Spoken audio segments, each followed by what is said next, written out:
The judge saw him as just another homeless man, handcuffed, silent, defenseless.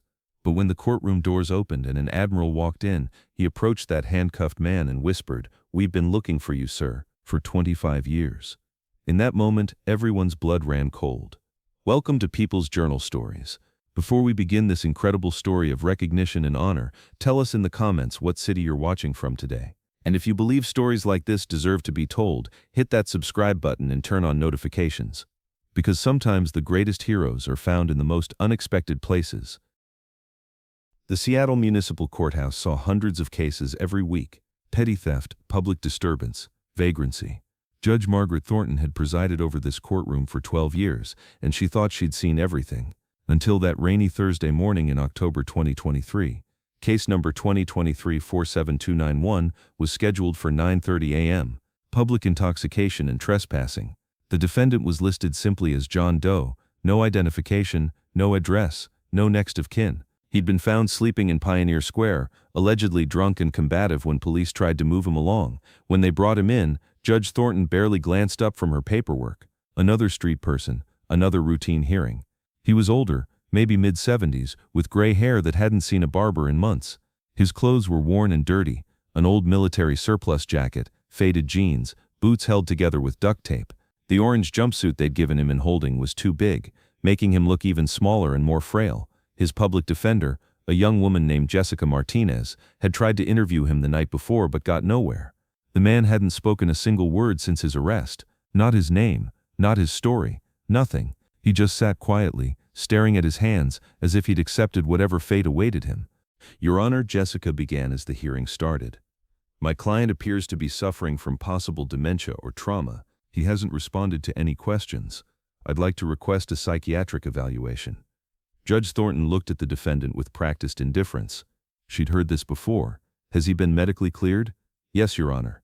No drugs or alcohol in his system, despite the initial report. The arresting officers may have mistaken exhaustion for intoxication." The prosecutor, a tired-looking man named David Wilson, shuffled his papers. "Your Honor, regardless of his mental state, he was trespassing on private property. The building owner wants him gone, and frankly, so do the neighboring businesses. This is a repeat problem in that area." Judge Thornton was about to respond when she noticed something odd. The defendant had lifted his head slightly, and for just a moment, his eyes met hers. They weren't the glazed, unfocused eyes of someone with dementia. They were sharp, alert, and incredibly sad. But before she could process this observation, he'd looked down again. "John Doe," she said directly to him, "do you understand why you're here today?" No response. The man sat perfectly still, hands folded in his lap despite the handcuffs.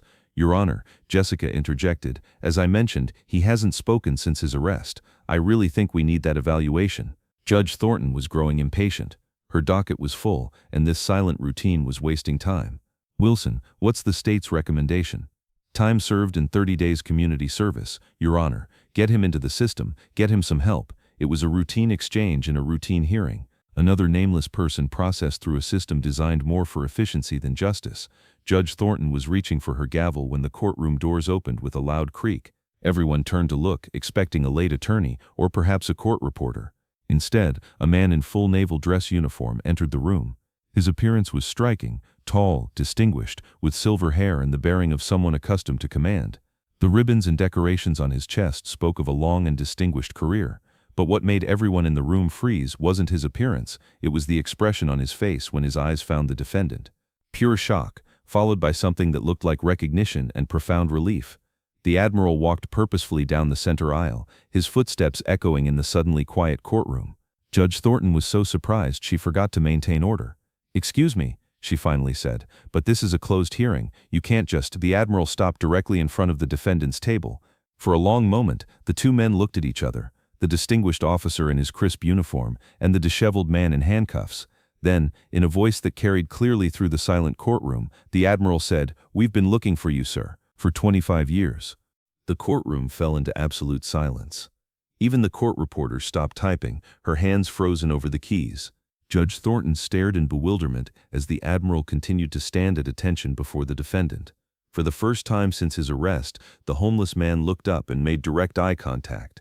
And for just a moment, something changed in his posture. His back straightened slightly, his shoulders squared just a fraction. It was subtle, but to trained eyes, unmistakable. "Admiral," the man said quietly. His voice was hoarse from disuse, but there was something in his tone, a formality, a recognition of rank. The Admiral's composure cracked slightly. "Captain Morrison." "Sir, we never stopped looking." "Captain Morrison." The name hung in the air like smoke. Judge Thornton felt a chill run down her spine. This wasn't just a case of mistaken identity. The change in the defendant was too real, too immediate. "I'm sorry," Judge Thornton interjected, trying to regain control of her courtroom, "but who are you, and how do you know this defendant?" The Admiral turned to face the bench, his military bearing evident in every movement. "Your Honor, I am Rear Admiral James Macready, United States Navy, and this man," he gestured toward the defendant, "is Captain Walter Morrison, whom we have been searching for since 1998. Your Honor, my client's name is John Doe. He has no identification, no because his identity was classified." Admiral Macready interrupted gently. "Captain Morrison was part of a deep cover operation in Southeast Asia. When his team went missing, he was presumed killed in action. His family was told he died serving his country." The prosecutor, David Wilson, spoke up skeptically. "Your Honor, this is highly irregular. We have no evidence that this homeless man is who this Admiral claims he is." Admiral Macready reached into his jacket and pulled out a sealed envelope. "Your Honor, I have authorization from the Secretary of the Navy to discuss certain classified details if necessary to establish Captain Morrison's identity."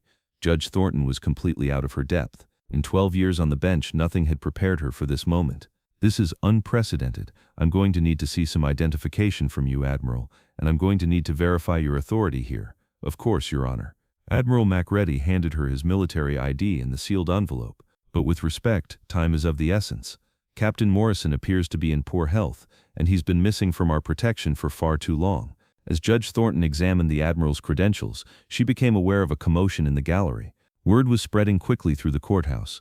Other hearings were being delayed as judges, clerks, and attorneys found excuses to peer into her courtroom.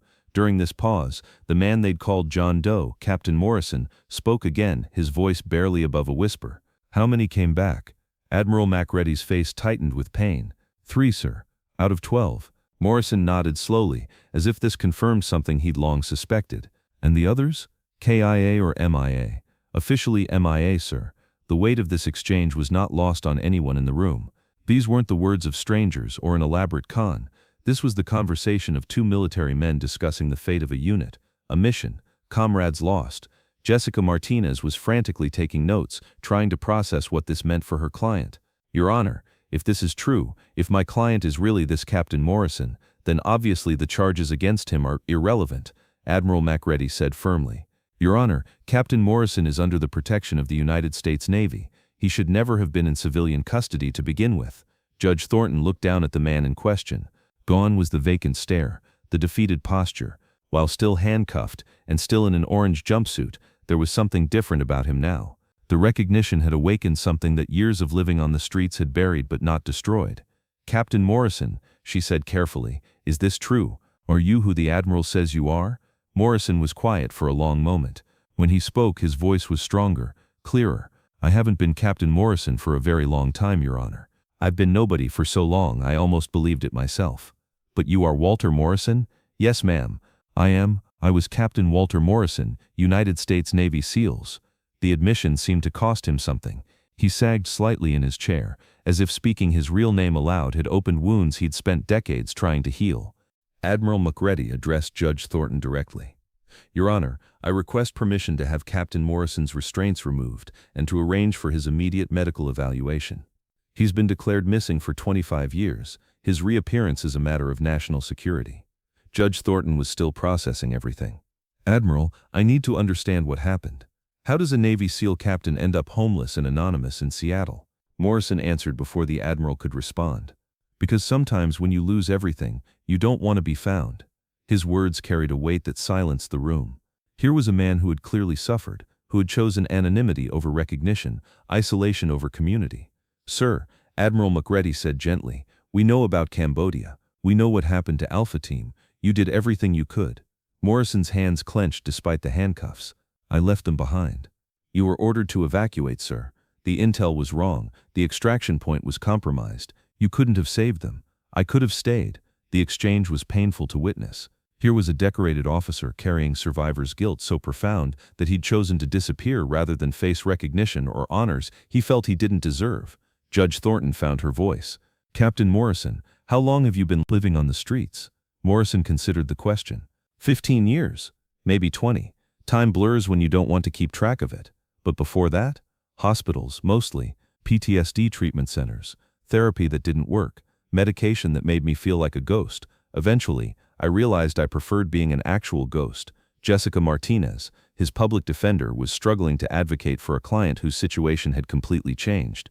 "Your Honor, it seems clear that my client, Captain Morrison, needs medical and psychological care, not criminal prosecution." "Agreed," said Admiral Macready. "Your Honor, the Navy takes care of its own. Captain Morrison should be in a military medical facility, not a civilian jail." But Morrison himself spoke up. "What if I don't want to go?" The question hung in the air. Everyone had been so focused on his identity and what should happen to him that no one had asked what he wanted. Admiral Macready turned to face him fully. "Sir, you've been missing for 25 years. Your sister in Oregon never stopped looking for you. She hired private detectives. She called the Red Cross. She never gave up hope." For the first time, Morrison's composure cracked. "Sarah's still alive?" "Yes, sir. She's 68 now. Retired teacher. She has grandchildren who've heard stories about their Uncle Walter their whole lives. They'd very much like to meet you." Tears began to form in Morrison's eyes. The armor he'd built around himself was showing cracks. Judge Thornton made a decision. "Bailiff, please remove Captain Morrison's handcuffs." She turned to the prosecutor. "Wilson, I assume the state has no objection to dismissing these charges." Wilson looked relieved.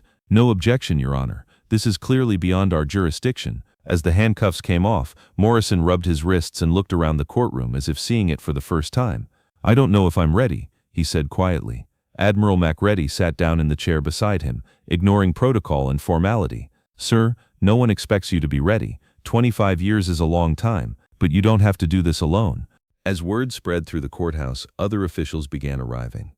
A representative from the VA, a Navy liaison officer, even a representative from the mayor's office. Everyone wanted to be part of this extraordinary situation. But Judge Thornton noticed that the attention seemed to overwhelm Morrison. He'd begun to withdraw again, his shoulders hunching, his gaze returning to his lap. "Clear the courtroom," she ordered. "Everyone except Admiral Macready, the attorneys, and Captain Morrison. This is still a legal proceeding, not a press conference." As the spectators reluctantly filed out, Morrison looked up at her gratefully. "Thank you," he said simply. Judge Thornton addressed Admiral Macready. "I need to understand how this happened. How does the military lose track of a decorated officer for 25 years? Admiral Macready's jaw tightened. "With respect, Your Honor, it's complicated. Captain Morrison's unit was operating under deep cover. When they went missing, extensive search operations were conducted, but the area was hostile territory. After 2 years with no contact and no trace, the team was declared KIA. But he wasn't killed. No, ma'am. According to his debriefing records, which I've only recently been authorized to read, Captain Morrison spent 3 months as a prisoner of war before escaping. He made it to a refugee camp, but by then his injuries and trauma were severe. He was evacuated to a military hospital in Germany under an assumed name for his own protection." Morrison spoke up quietly. "I told them I wasn't Walter Morrison anymore. I told them Walter Morrison died in that jungle with his team. The military psychiatrist took that literally," Admiral Macready continued. "They processed him under the assumed identity he'd been using. By the time anyone realized the confusion, he'd been discharged and had disappeared into the civilian population."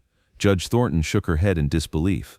"So for 25 years, the Navy thought he was dead, and he was living on the streets under a false name." "It's worse than that," Morrison said. "I wasn't just using a false name, I was using the identity of a real person, someone who died in the refugee camp. I've been living as a dead man, carrying a dead man's name." The weight of this revelation settled over the courtroom. Here was a man who had not only lost his team, his mission, and his identity, but had been carrying the burden of living under another's name for decades. "The system failed him," Jessica Martinez said quietly. "Completely and utterly failed him."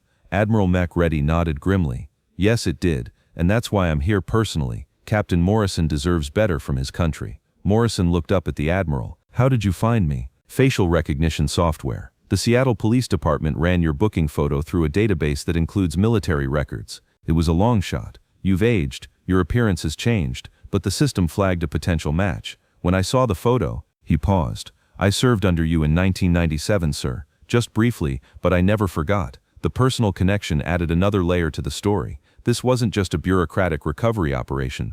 Admiral Macready had known Morrison as a leader, a mentor. I was a lieutenant then, Macready continued. You probably don't remember me, but you signed off on my transfer to SEAL Team 3. You wrote in my evaluation that I had exceptional potential for independent command. That recommendation changed my career trajectory. Morrison studied the Admiral's face, searching his memory. Jimmy Macready, you were the kid from Boston who wanted to be a submariner.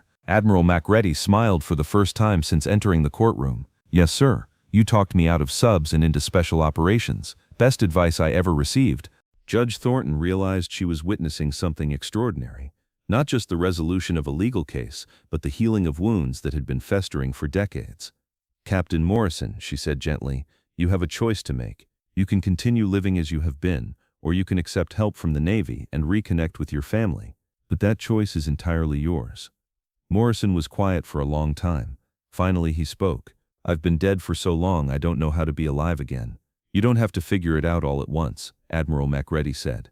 We have medical facilities, counselors who specialize in trauma recovery. We have programs for veterans who've been living rough. You wouldn't be alone in this. And my sister, she can visit whenever you're ready, or not at all if that's what you prefer. But she deserves to know you're alive, don't you think? Morrison's voice broke slightly. I don't know what I'd say to her. I've been gone so long. I've done things, lived in ways. I'm not the brother she remembers. Maybe that's okay, Judge Thornton interjected. Maybe she doesn't need you to be the same person you were 25 years ago. Maybe she just needs to know you survived. Jessica Martinez had been quietly taking notes throughout the exchange. Now she spoke up. Captain Morrison, I'm not just your public defender anymore. I'm someone who's witnessed something incredible today. But I have to ask, are you sure you want to do this? Once you accept help, once you reconnect, you can't go back to anonymity. Morrison looked around the courtroom, at the judge who had shown unexpected compassion, at the young lawyer who had advocated for him when he couldn't advocate for himself, at the Admiral who had never stopped believing he might be alive. I'm tired, he said finally. I've been carrying this weight alone for 25 years, and I'm tired. Admiral Macready leaned forward. Then let us help carry it, sir. Morrison nodded slowly. Okay, but I want to do this gradually. No media, no fanfare. I need time to remember how to be Walter Morrison again. Done, Admiral Macready agreed immediately. This stays classified until you decide otherwise.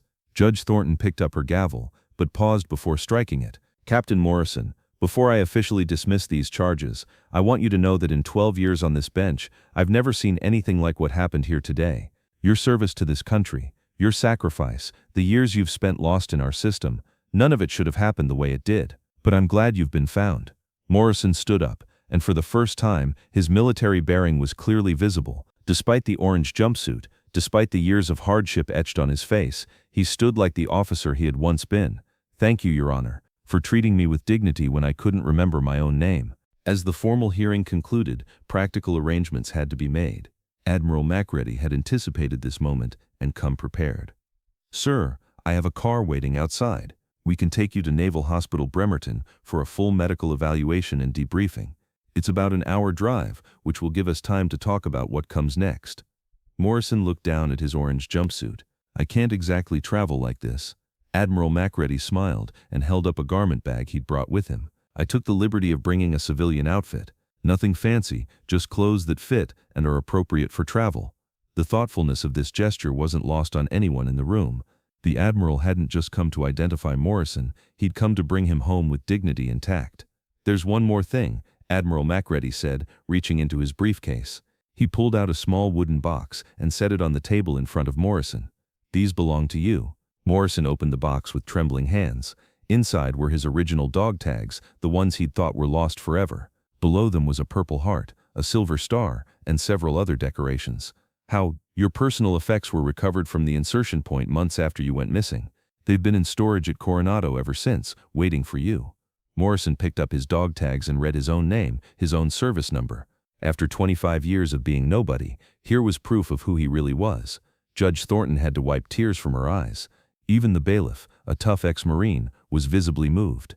Captain Morrison, Judge Thornton said, these proceedings are dismissed. All charges are dropped. You're free to go with Admiral Macready. She paused. And Godspeed, Captain. Welcome home. As Morrison changed into the civilian clothes Admiral Macready had brought, the transformation was remarkable. Clean clothes, a chance to wash his face, Even a quick shave in the courthouse bathroom. He began to look less like a homeless man and more like what he truly was, a veteran who had been lost and was now found. When they emerged from the courthouse, a small crowd of courthouse employees had gathered to watch. Word had spread about what had happened, and people wanted to see this extraordinary reunion. Admiral Macready had arranged for an unmarked Navy sedan to avoid attention. As they prepared to leave, Morrison turned back to look at the courthouse one more time. "You know," he said to Admiral Macready, "6 hours ago I was nobody. I was okay with being nobody. Now you're somebody again. It's going to take time to adjust." Morrison nodded. "Will you call my sister? I'll call her today if you want, but only to tell her you're alive and safe. The rest will be up to you when you're ready." As they drove away from Seattle toward Bremerton Naval Hospital, Morrison watched the city pass by the window. After years of seeing it from the street level, from park benches and doorways, he was seeing it from inside a car, as someone with a destination and a purpose. 3 months later, Captain Walter Morrison, officially reinstated to the Navy rolls, stood in his sister's backyard in Portland, Oregon, watching his great-nephew play on a swing set. He'd gained 20 pounds, his hair had been cut, his beard trimmed. He wore a simple button-down shirt and khakis, civilian clothes, but clothes that fit and were clean. Sarah Morrison Blake, she'd married and taken her husband's name, stood beside him, still hardly believing her brother was alive. "Do you think you'll stay in Portland?" she asked. Morrison considered the question. "For a while. I'm still figuring out who Walter Morrison is supposed to be in 20. He's supposed to be whoever you want him to be," she said simply. Morrison nodded, watching the child play. After 25 years of carrying the weight of the dead alone, he was finally learning to live with the living. This story reminds us that heroes come in all forms, sometimes broken, sometimes lost, sometimes forgotten by the very systems they served. Captain Morrison's story is fictional, but there are real veterans struggling with similar battles every day. If you know someone who served, check on them. If you see someone struggling on the streets, remember that you might be looking at someone who once wore a uniform. And if this story moved you, subscribe to People's Journal Stories for more narratives about the people who serve, sacrifice, and sometimes disappear into the shadows of society. Tell us in the comments, what city are you watching from? And have you ever encountered someone whose story was deeper than their appearance suggested? These stories matter. These heroes deserve to be remembered.